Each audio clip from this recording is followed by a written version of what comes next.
I have been told to tell you this, that there's a very high probability that we will wake up one morning here. It will be towed towards Jupiter. And they will deal with the energies that are there, out there.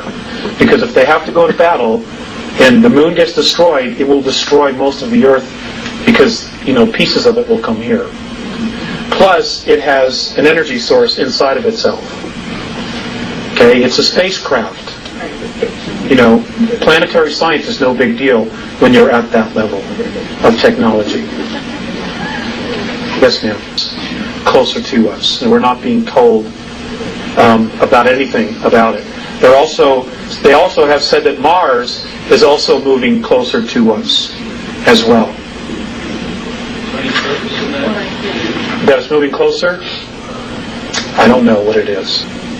If most of those satellites are artificially made, why do they make the surface so rough? The question is, if the satellites or the moons are artificially created, why do they make the surfaces so rough? Obviously to hide what they are. Other than that, I don't know. Yes, we really have a struggle going on between basically good and evil. Are the benevolent people more powerful, or is there more of them? Do we really have a chance? Okay. The question is, if there's really a battle between good and evil, are the benevolents more powerful? Do they have more? And do we really have a chance? Oh, gosh. I've been told that if they stuck together, yes, they could resolve the situation here. But there are some significant problems that they have. Now, back in 1985, when I was being told all of this, there were a lot of discussions going on back in Andromeda about what to do with us. Now, half of the Andromedan Council didn't want anything to do with us. And their reasons were this. These were their sole reasons for not wanting to help us. They don't respect their home, they don't respect each other, and they don't respect themselves. What is their value? Now, those that wanted to help, because they have seen us as totally being violated with our free will, somehow convinced them that this was a worthwhile project. Now, intervention not only changes our reality, it changes their reality. And one of the things that the Andromedans and Morine has said specifically is they don't want to come down here and help us when we don't want to help ourselves. Because then they end up babysitting. And if something happens, we could always blame them. And the cycle starts all over again. This is about self-responsibility. That's what this whole thing is about. There are one group of ETs who say, well, there's no way. You cannot be self-responsible. You cannot rule yourselves. And then we were given this opportunity 200 and some odd years ago to try this experiment. And we succeeded in doing it. But now we're being lulled back into a place where we want somebody to take care of us. Yeah. And you know that you're going to sacrifice your freedom. I'm not about to do that. Neither. So who's going to win? I don't know. I wish I knew. I wish I had a place to hide till it was over, but I don't. Their interference has caused a lot of this to surface. I mean, they've kind of, changed our direction as to what we might have been able to accomplish. You're right. The question was, she added, that we've been manipulated and they've helped to change us into a different direction. You're absolutely right. However, when I brought that question up to Mornay, he looked at me and he said, are you aware that your government is drugging its young people? Again, it comes back to self-responsibility. They are watching us. They are watching us and saying, should we come in and help this race when they don't want to clean up their own act? When they don't want to take care of their own? Do you realize, and those who don't want to make a shift are going to be checking out? Because the frequency, every Everything is changing, folks. And I'm not trying to instill fear in you. I'm trying to share with you what they've told me. And they have not been wrong. Things are going to radically change. And it's going to start just like this. It has. They're going to try to divide us. And because if you divide, you can conquer. And whatever you do, please don't turn on each other. The enemy is underground. They're on the moon. It is not your neighbor. And third density is moving into fifth. So, we've been rescued on some level already. But I don't know how many of us are going to make it. Now, the world government has been told that we're overpopulated. Okay, by the aliens. The truth is, they can't control all of us. Right. They can't control us here. So they decide they want to just eliminate half the world's population. Now, folks, I want to share this with you. According to the Andromedans, our planet could comfortably handle a population of 11 billion if we didn't squander our natural resources and we went to free energy. Right.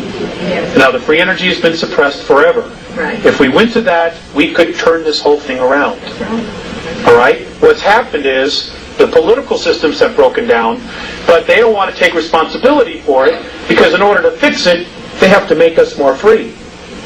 And they're not about to do that. They are not about to relinquish control of you, your money, your assets, because you're a natural resource. So it's easier to create a catastrophe, like a pole shift or something else, biological weapons, and just wipe out half the population.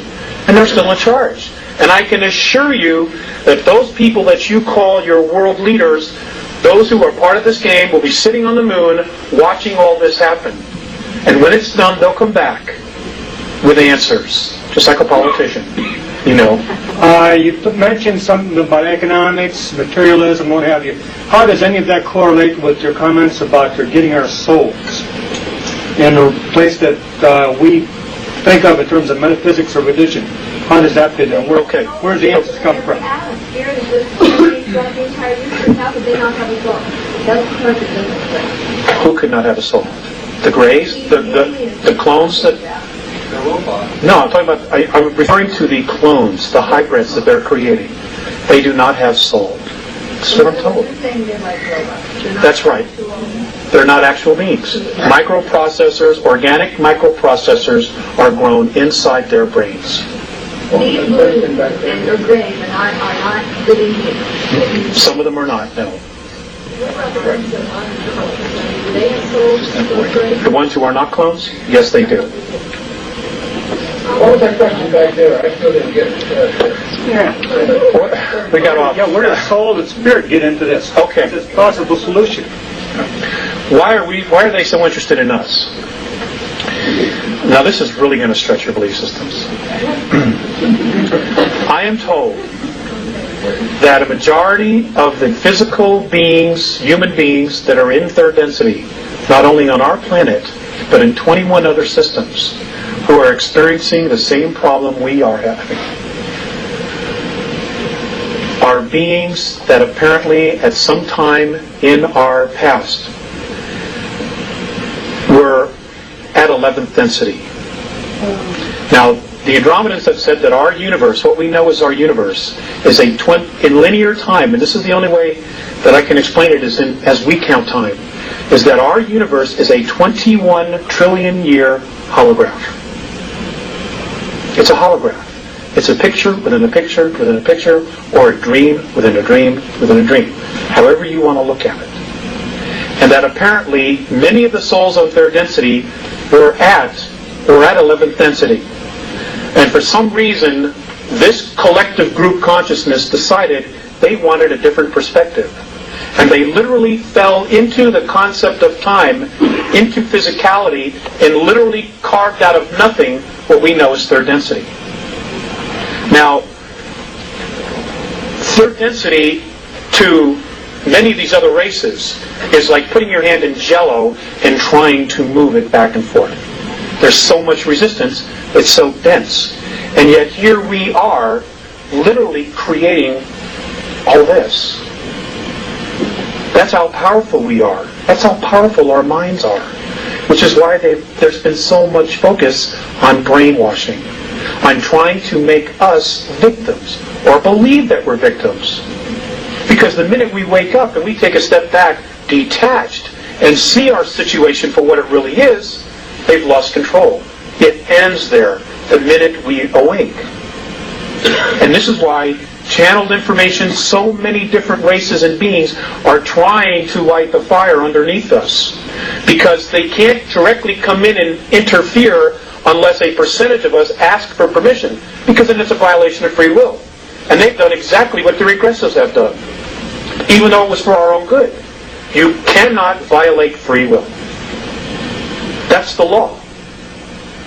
So they're trying to help us awaken and at the same time try to make us think it's our idea. That's the trick. And it's working, I think, to a degree.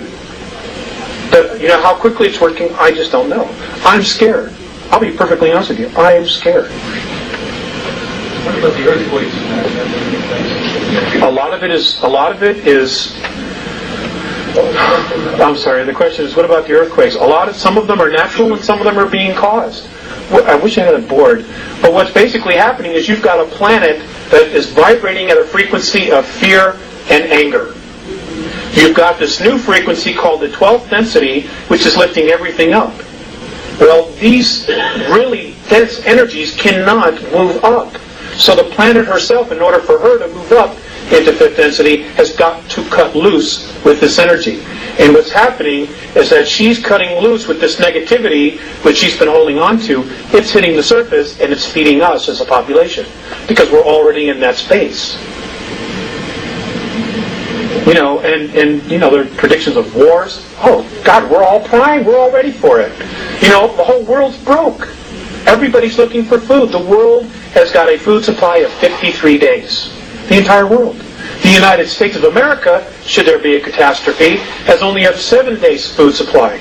What happens after those 7 days? Are we going to start feeding off each other? That's our MO.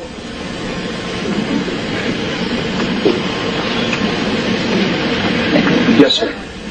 Before you go any further, can you define what you mean by density? Okay, can you define densities, frequencies? Density and dimension, they're really one and the same thing. They are a frequency in which light and sound oscillate at. We oscillate at a specific range. Other things oscillate at other ranges, higher ranges. There really isn't anything lower than us at this present time. We've hit bottom, there's only one place to go, and that's up. As the old saying is. So it's a frequency. It's light. It's sound. If this is a holograph, if what they're saying is right, if this is a 21 trillion-year-old holograph, then all of this is just light and sound. Now, there are places in space where there is nothing, no matter. According to the Andromedans, those are areas that have not been magnetized by thought. Now, with the first aspect of physicality, the first sign of creation, they say, is the electron. The moment that particle is magnetized by thought, it comes alive. And it starts to create and manifest whatever is energizing it or magnetizing it. I know it's out there. I still have trouble with understanding a lot of it. With what astrologers or astronomers are saying about the photon belt. In fact, the Andromedans have absolutely no belief system whatsoever in astrology. And I don't mean to offend anybody, this is their perspective. They say it's all a belief system. That it is more important to know why you believe something than the fact that you believe it. And in their opinion, the fact that we all believe, or a majority of the people believe in the book of Revelations, that we are literally going to self-fulfill it. Richard Coco talks about hyperdimensional physics, and through that we can change our reality. So this is really what we're saying, is that if we believe in the book of Revelation, we're created. So wouldn't it be an idea that if we change our thought about the year 2015 as something other than a outline there, and that's sort of what he is saying, is hyperdimensional physics can allow that person to change their reality through their thoughts, and it's basic metaphysics. And that would be eliminating fear, because if we go into infinite fear, we cannot change our thoughts. I don't know, when you said you were afraid, it made me concerned about your information, although I really think your information sounds to me very valid. But when fear can change that reality,